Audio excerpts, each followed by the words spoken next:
ओम शांति। आज 8 जुलाई 2023। आज बाबा कहते बहुत बड़ी आश्चर्य की बात है।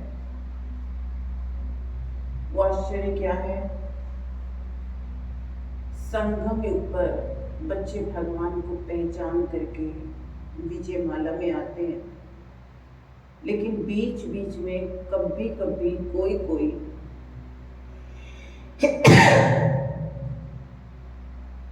संशय आ जाता है। और जब संशय आता है तो आश्चर्यवत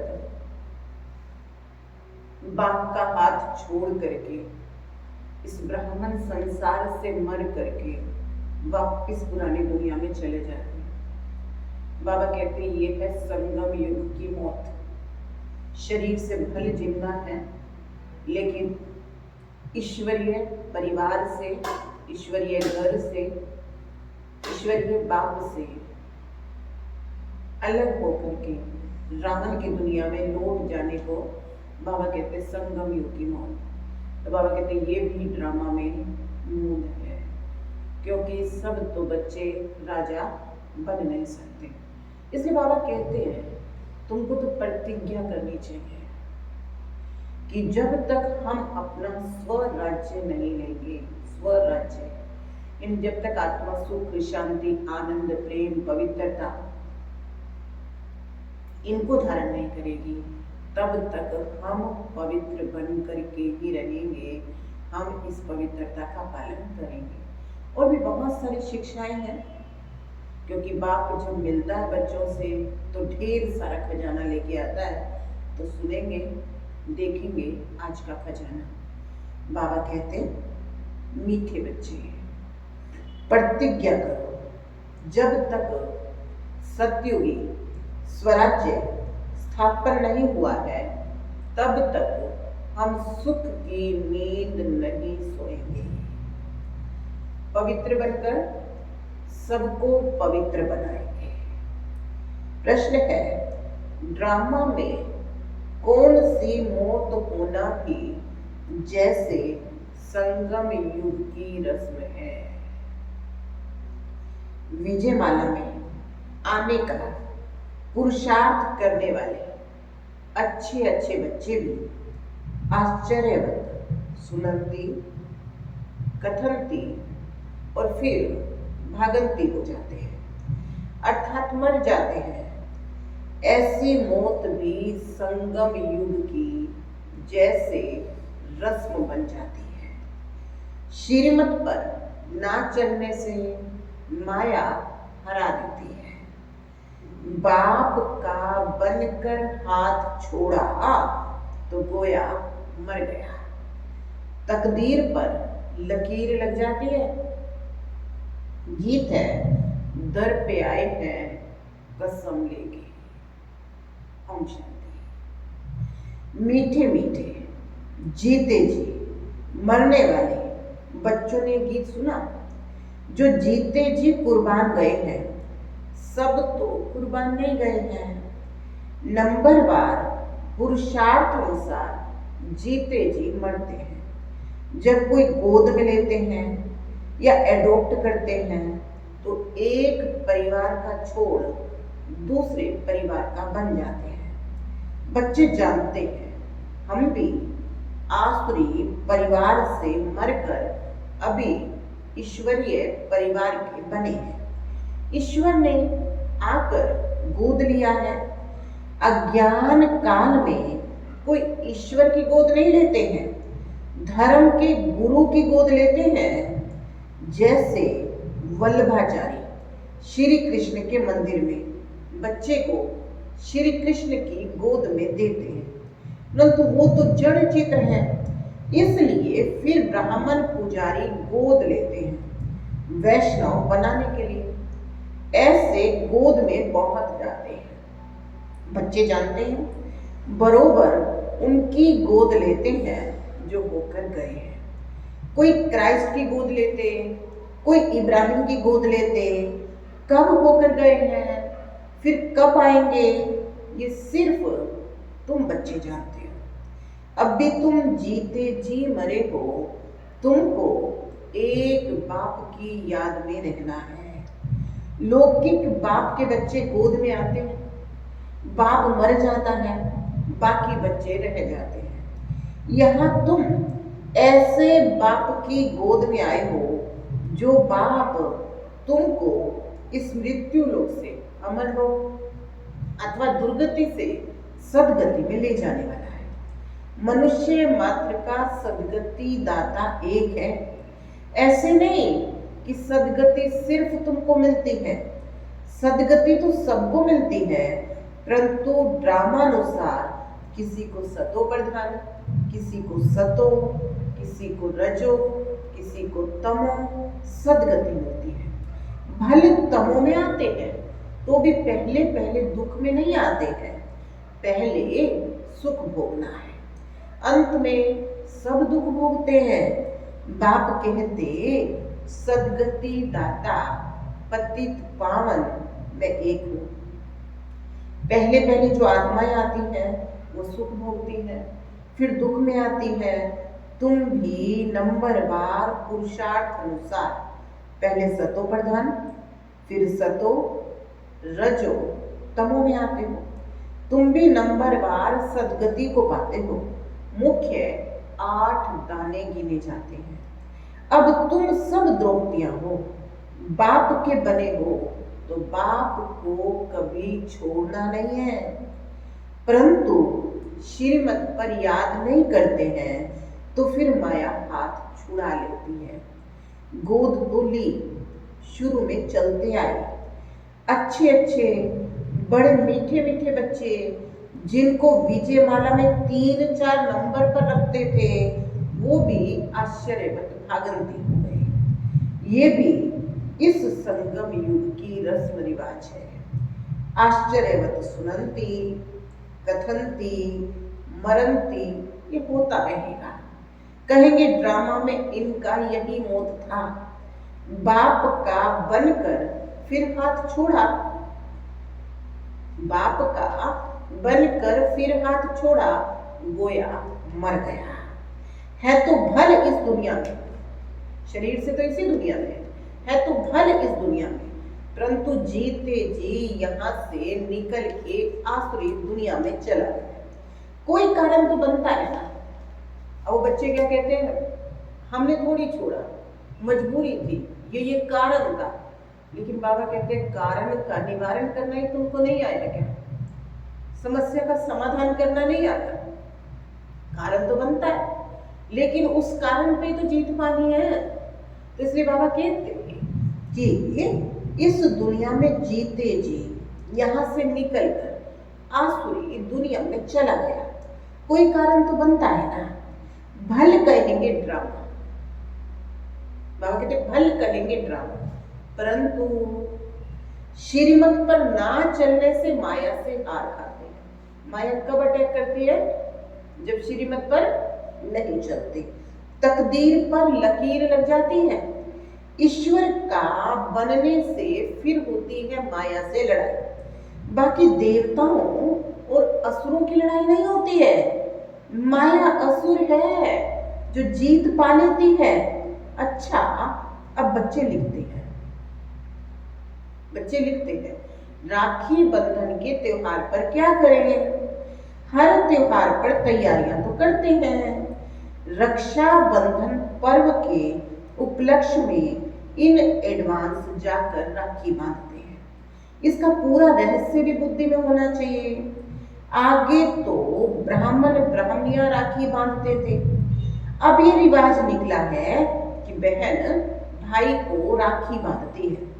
असल में ब्राह्मण राखी बांधते थे, क्योंकि ब्राह्मण जाति उच्च स्वच्छ गाई हुई है।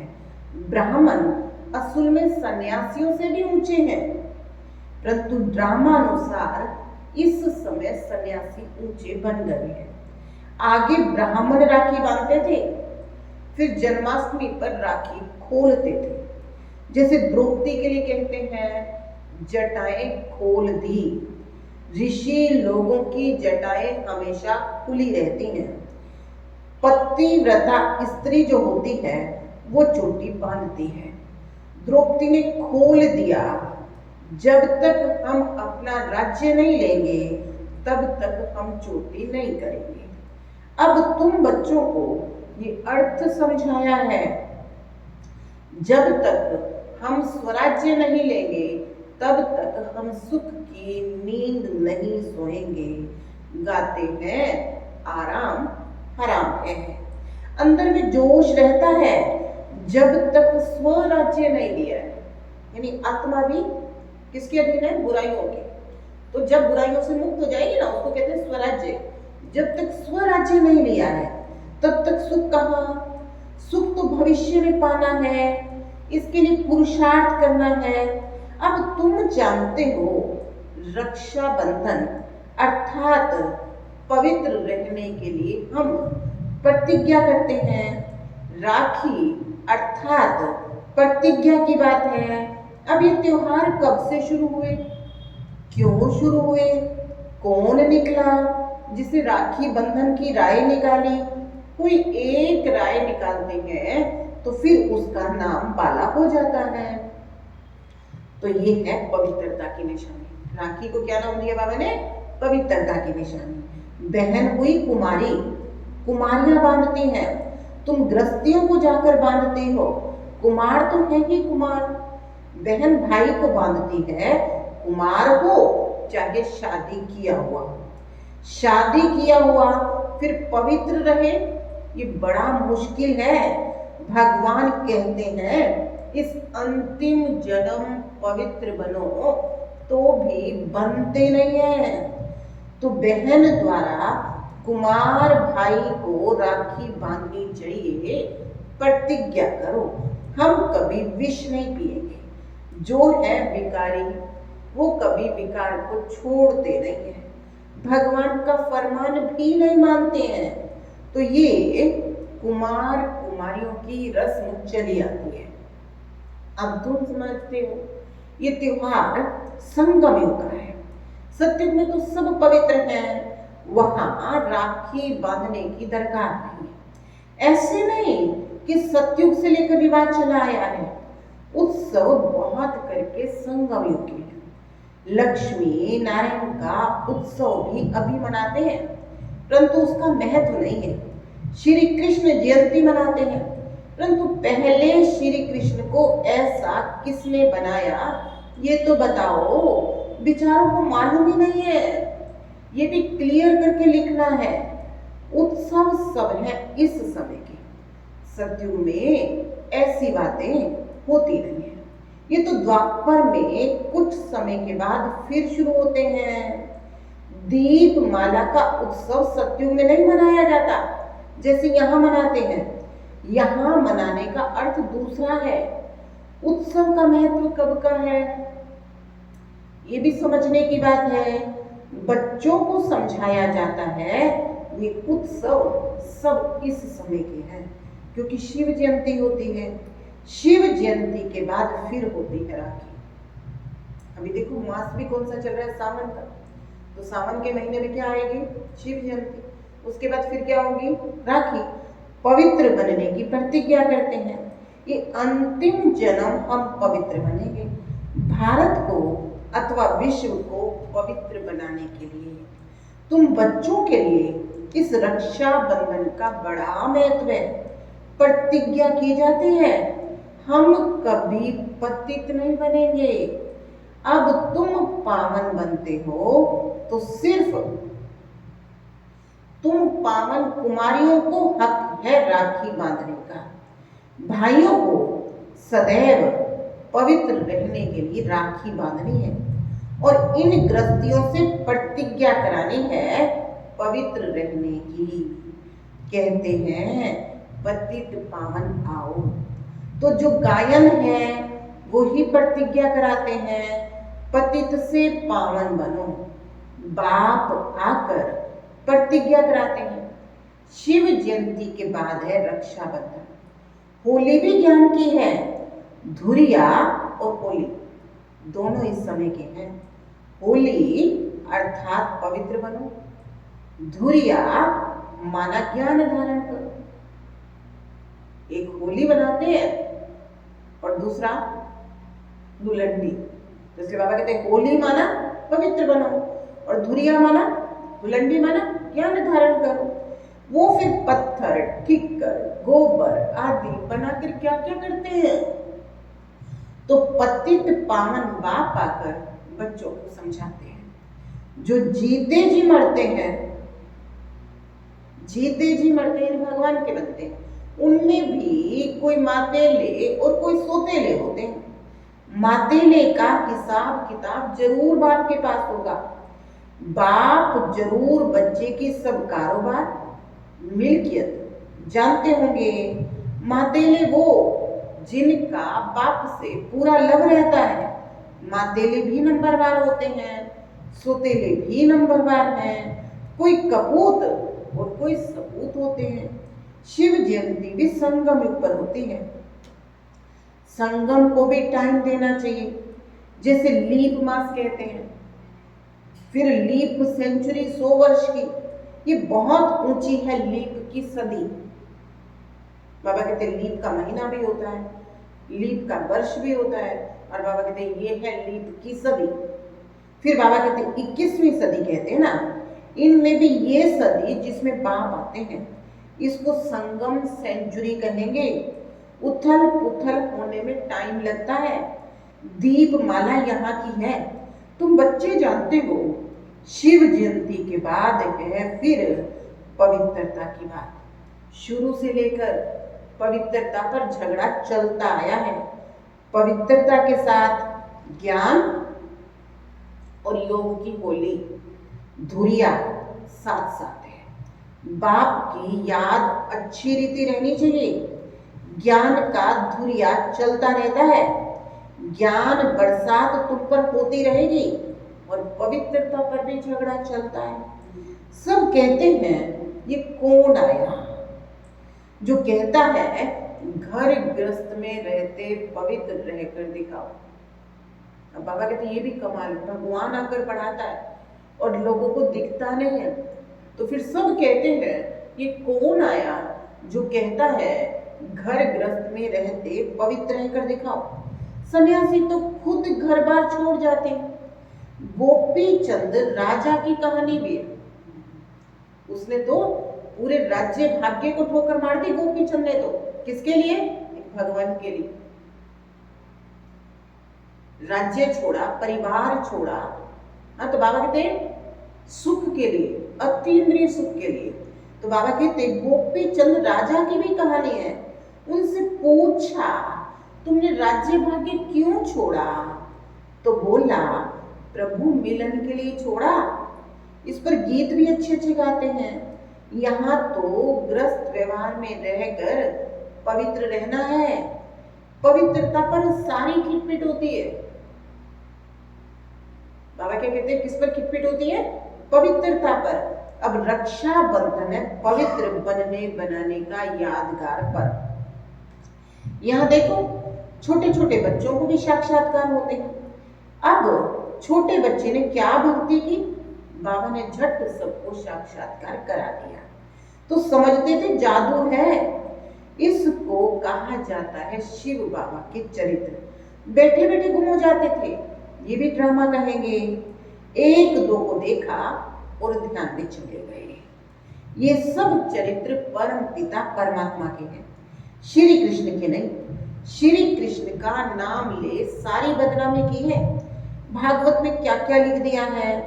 श्री कृष्ण सत्यु का प्रिंस, उसने चीर हरे कहते ना, उसने कपड़े उठा लिए, ये किया, गोपियों को भगाया। ऐसे चरित्र तो गाए नहीं जाते। दुनिया वाले समझते हैं श्री कृष्ण ने ये सब किया होगा। फिर कहते हैं कि श्री कृष्ण के शरीर में आत्मा आई होगी जिसने ज्ञान सुनाया होगा, परंतु ऐसा हो नहीं सकता। वो तो प्रिंस नामी ग्रामी था। श्री कृष्ण तो फेमस है, नंबर 1 देवता है। फिर उसका रथ दिखाते हैं, रथ में श्री कृष्ण दिखाते हैं। घोड़े गाड़ी पर पाठशाला चलाई जाती है क्या? अब सारा ज्ञान दिया। कैसा ज्ञान दिया? जैसे स्कूल में देते हैं। तो पूछ रहा बाबा घोड़े गाड़ी पर पाठशाला चलाई जाती है क्या? यह है राजयोग की पाठशाला। कहाँ उन्होंने युद्ध का मैदान दिखा दिया और कहाँ तुम्हारा ये युद्ध है संकल्प और विकल्प का, तुम्हारी ये माया पर जीत पाने की। तो तुम बच्चों को रक्षा बंधन पर समझाना है। रक्षा बंधन अर्थात पतितों को पावन बनाने के लिए स्वयं परम पिता परमात्मा आए हैं। तुम ब्रह्मा कुमारियां गाई हुई हो, कुमारी वो जो 21 कुल का उद्धार करे। संगम की बात है। वे उत्सव सत्युग आदि में नहीं चलता। रक्षा बंधन के बाद फिर है श्री कृष्ण जयंती, क्योंकि सत्युग में पहला नंबर जन्म है श्री कृष्ण का। उसकी भी राजधानी है। वो इस समय प्रतिज्ञा करते हैं श्री कृष्ण के कुल में जाने की। ये राजयोग है। तुम नर से नारायण बनते हो। लक्ष्मी नारायण की जीवन कहानी है नहीं। बाप कहते जो राधा कृष्ण की जीवन कहानी तो लक्ष्मी नारायण की जीवन कहानी। श्री कृष्ण का जन्मदिन मनाते हैं। अच्छा बताओ नारायण का जन्मदिन कब? कारण तो होगा ना समझने के कारण सारा खेल बुझा दिया। महत्व सारा यहाँ का है। ऐसे मत समझो दीपमाला कोई सतयुग में शुरू होती है। सतयुग तो है ही पवित्र दुनिया, सभी की आत्माएं जगी हुई हैं। उत्सव सब इस समय के हैं। अभी तुम सबकी बायोग्राफी जानते हो। शिव बाबा स्वयं आकर बच्चों को कहते हैं अब पवित्र बनो, तुम्हारी आत्मा मैली हो गई है। सन्यासी तो कहते हैं आत्मा निर्लेप है। इसलिए बहुत लोग कहते हैं अंडा मछली खाने में कोई हर्जा नहीं। वो सोचते हैं पाप किसको लगता है? शरीर को, आत्मा को नहीं लगता। इसलिए वो कहते हैं खा कौन रहा है? शरीर रहा है, लेकिन स्वाद कौन ले रहा है? आत्मा ले रही है ना। तो वो लोग क्या कहते हैं? अंडा मांस खाने में कोई हर्जा नहीं। सबकी अपनी अपनी रस्म रिवाज है। पहले काली पर मनुष्यों की बलि चढ़ाते थे। शिव को तो काला नहीं कहेंगे, न शंकर को कहेंगे। हाँ, ब्रह्मा और विष्णु के दो रूप गोरे और काले बनते हैं। ये सब बाप बैठ समझाते हैं। अच्छा, मीठे मीठे सिक्के लगे बच्चों प्रति माता पिता बाप दादा का याद प्यार और गुड मॉर्निंग। रूहानी बाप की रूहानी बच्चों को नमस्ते। हम रूहानी बच्चों की रूहानी बाप दादा को याद प्यार गुड मॉर्निंग नमस्ते ओम शांति। धारणा के लिए मुख्य सार, बाप से पूरा पूरा लव रख। क्या करना है? बाप से पूरा पूरा लव रख, मातेला बनना है। अपना पूरा समाचार बाप को देना है। कभी भी कपूत नहीं बनना है। सेकंड है रक्षा बंधन का यथार्थ रहस्य बुद्धि में रख। पवित्र जरूर बनना है। माया से कभी हार नहीं खानी है। पवित्रता के बल से स्वराज्य लेने की प्रतिज्ञा करनी है। आज का वरदान है सदा मिलन के झूले में झूलने वाले। तत्व के वरदानी बाप समान हो। क्या करना है? सदा मिलन के झूले में झूलने वाले तत्व के वरदानी बाप समान हो। जैसे बाप दादा आप मालिकों की आज्ञा को मानकर मिलन मनाने के लिए आते हैं। जी हाजिर का पाठ पढ़कर हाजिर होते हैं। ऐसे तत्व तुम भी बनो। अमृत वेले से लेकर दिन की समाप्ति तक धर्म और कर्म में बाप समान बनो तो सदा मिलन के झूले में झूलते रहोगे। इस मिलन के झूले में रहने से प्रकृति और माया दोनों ही आपके झूले को झुलाने वाली दासी बन जाएंगी। प्रकृति और माया जो दूसरों को दुख देती है ना, अगर सदा बाप की आज्ञा में हाजिर रहेंगे तो क्या होगा? प्रकृति और माया सदा आपको झुलाने वाली दासी बन जाएगी। सर्व खजाने आपके इस श्रेष्ठ झूले का श्रृंगार बन जाएंगे। स्लोगन है सदा ब्रह्मा बाप की भुजाओं में समाये रहो। रथ ही तो शिव बाबा है, रथ ब्रह्मा बाबा है, तो इसलिए शिव का रथ ब्रह्मा, तो इसलिए क्या करना है, सदा ब्रह्मा बाप की भुजाओं में समाये रहो, तो सेफ्टी का अनुभव करोगे। तो आज का होमवर्क है, मैं ईश्वरीय प्रेम के झूले में झूलने वाली आत्मा हूँ। ओम शांति।